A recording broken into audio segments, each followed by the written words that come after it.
ГСП онлайн. Городские новости сейчас.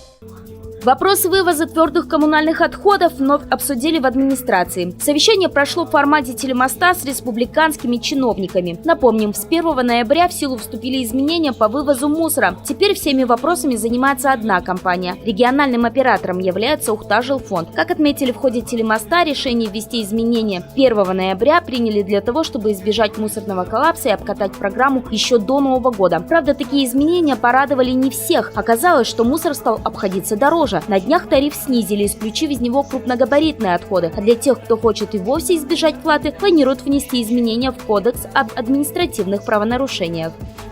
Пока предварительно, от 2 до 5 тысяч рублей штраф в административном порядке будет накладываться на физических лиц, если они не заключают договор. Штрафы на должностных лиц, которые не заключают договор с региональным оператором, и юридического лица там в десятки, соответственно, и в сотни раз выше.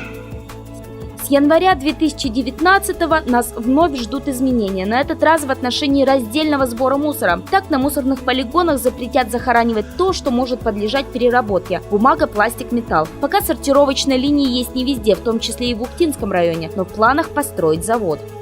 По предложениям регионального оператора, за счет инвестиций регионального оператора, планируется до 2021 года построить, уже с 2019 и до 2021 года построить мусоросортировочный комплекс в городе Ухта, 100 тысяч, мощностью 100 тысяч тонн в год, поправьте, если я не ошибаюсь.